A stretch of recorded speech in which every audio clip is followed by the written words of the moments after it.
치주질환의 충격적인 실태와 침묵의 위험성 반갑습니다. 솔직히 말씀드리면 오늘 영상은 대한민국의 모든 성인분이 반드시 시청하셨으면 합니다. 지금부터 공유해드릴 통계 수치가 매우 놀랍기 때문입니다.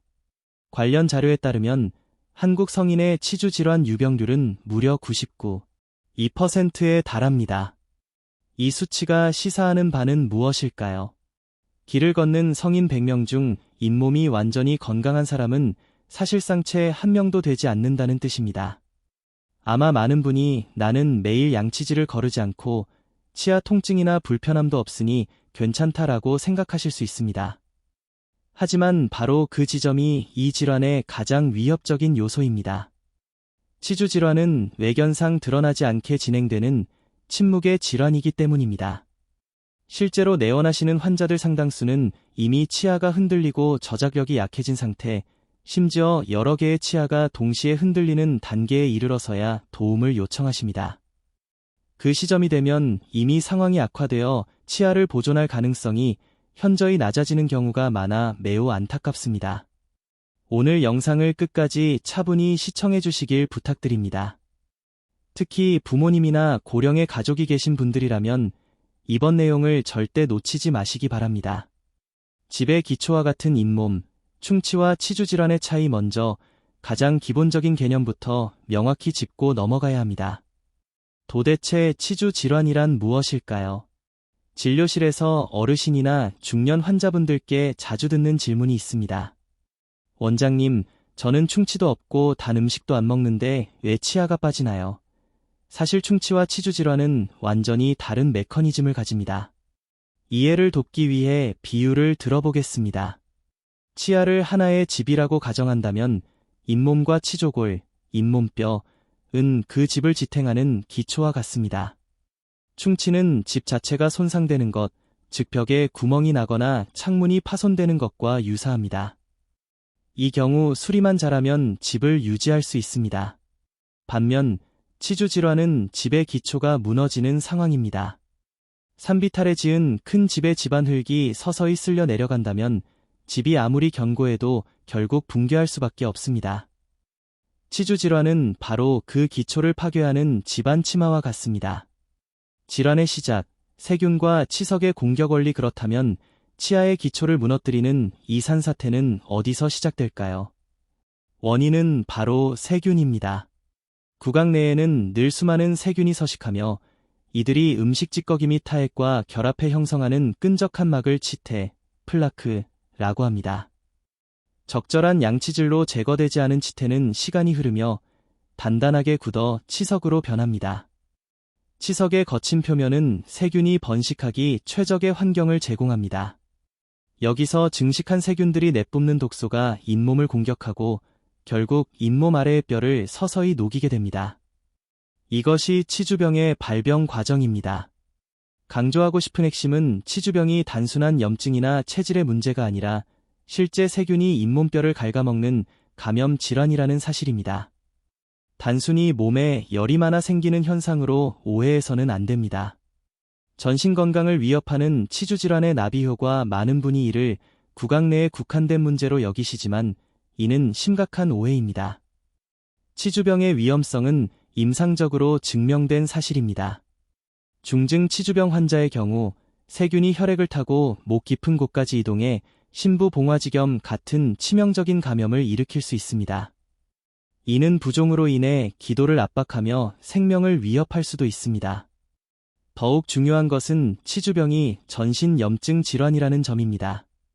세균은 저작 과정이나 침을 삼키는 행위를 통해 혈액 속으로 유입되어 전신을 순환하는 균열증을 유발합니다. 특히 당뇨병과는 서로를 악화시키는 악순환의 관계에 있습니다. 치주병의 염증은 인슐린 저항성을 높여 혈당 조절을 방해하고 반대로 당뇨는 면역력을 떨어뜨려 치주병 진행 속도를 몇 배나 가속합니다. 또한 최근 연구는 치주병 세균이 대장암이나 췌장암 조직에서도 발견된다는 점을 보고하며 전신 질환과의 연관성을 경고하고 있습니다. 류마티스 관절염이나 인지 기능 저하, 치매 역시 치주 건강과 밀접합니다. 저작 기능 저하가 뇌 혈류량을 감소시켜 인지, 저하를 앞당길 수 있기 때문입니다. 즉, 잇몸 치료는 단순한 치아 보존을 넘어 만성질환의 위험을 낮추는 필수적인 건강관리입니다. 내 잇몸의 현재 상태, 어떻게 확인할까? 치주낭과 자가 진단, 현재 내 치아의 기초가 얼마나 튼튼한지 어떻게 알 수 있을까요? 치과에서는 치주낭의 깊이를 주요 지표로 삼습니다. 치주낭은 치아와 잇몸 사이의 미세한 틈을 말합니다. 별표 정상, 1에서 3mm 별표 관리가 용이하고 세균 번식이 적은 상태입니다. 별표 초기, 4-5mm 별표 잇몸 연조직에 염증이 발생한 단계로 양치시 출혈이나 부기가 동반됩니다. 별표 중등도, 5에서 7mm 별표 잇몸뼈가 본격적으로 파괴되기 시작하며 저작 시 치아가 들뜬 느낌이 들 수 있습니다. 별표 중증, 7mm 이상 별표 치아 지지력을 거의 상실하여 통증 없이도 치아가 탈락할 수 있는 위험한 상태입니다. 전문 장비 없이도 집에서 확인 가능한 경고 신호가 있습니다. 첫째, 마스크 안에서 느껴지는 악취, 황화물에 의한 하수구 냄새입니다. 둘째, 가벼운 양치에도 발생하는 잇몸 출혈입니다. 셋째, 잇몸이 내려앉아 치아가 길어 보이는 현상입니다. 넷째, 치아 사이의 틈이 넓어져 음식물이 자주 끼는 변화입니다. 특히 흡연자분들은 더욱 주의해야 합니다. 니코틴은 혈관을 수축시켜 잇몸 염증이 있어도 출혈을 억제하므로 상태가 악화되는 중에도 겉으로는 건강해 보이는 착각을 일으키기 때문입니다. 치주질환의 단계별 치료법과 재생술 한 번 파괴된 잇몸뼈는 자연적으로 재생되지 않습니다. 따라서 치료의 최우선 목표는 완벽한 복구보다는 진행의 차단에 있습니다. 초기 단계라면 스케일링을 통한 치석 제거와 올바른 관리만으로도 며칠 내에 호전될 수 있습니다. 그러나 잇몸 깊숙이 치석이 자리 잡은 중등도 이상의 경우 치근 활택술이 필요합니다. 이는 마취 후 특수기구로 치아 뿌리의 오염물질을 제거하고 표면을 매끄럽게 다듬는 과정입니다. 상태가 더 심각하다면 잇몸을 열어 직접 환부를 정돈하는 치주 수술이나 인공골재를 이용한 치주 재생 치료를 고려해야 합니다.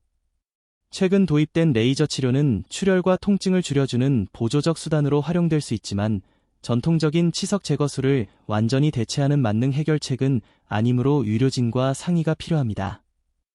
잘못 알려진 민간요법의 실체 인터넷상에 떠도는 잘못된 관리법에 시간과 비용을 낭비해서는 안 됩니다.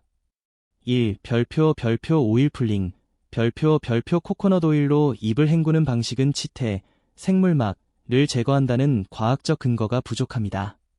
치태는 물리적인 마찰을 통해서만 제거됩니다. 2. 별표 소금물 가글, 별표 보조적인 소독 효과는 있으나 잇몸 깊은 곳에 치석을 녹이거나 질환을 근본적으로 치료할 수는 없습니다. 3. 별표 구강세정기, 별표 물줄기는 시원하지만 치아 표면에 밀착된 치태를 떼어내기엔 역부족입니다. 반드시 치실이나 치간 칫솔을 병행해야 합니다. 자동차 세차 시 물만 뿌리는 것보다 스펀지로 문지르는 것이 중요한 것과 같은 원리입니다. 올바른 구강관리 원칙과 마지막 당부 가장 중요한 핵심은 치아 표면이 아닌 치아 사이 공간을 관리하는 것입니다. 별표 바스법 양치질, 별표 칫솔모를 잇몸 경계에 45도 각도로 대고 미세한 진동을 주며 닦으십시오. 별표 치실 습관화, 별표 단순히 넣었다 빼는 것이 아니라 치아면을 시자로 감싸 긁어내야 합니다. 별표 치간 칫솔 활용, 별표 중장년층에게는 필수입니다. 본인에게 맞는 사이즈를 선택해 치아 사이를 양방향으로 꼼꼼히 닦아주세요. 별표 금연, 별표 흡연은 모든 치료 효과를 상쇄하므로 치아 건강을 위해 반드시 결단하셔야 합니다. 치아를 잃은 뒤 임플란트를 하는 비용에 비하면 치실과 정기검진 비용은 매우 미미합니다. 오늘 밤 잠들기 전 그동안 소홀했던 치아 사이를 정성껏 관리해 보시길 권합니다. 이 영상이 도움되셨다면 건강한 치아를 지키겠다는 다짐을 댓글로 남겨주시고 소중한 분들께 공유해 주십시오.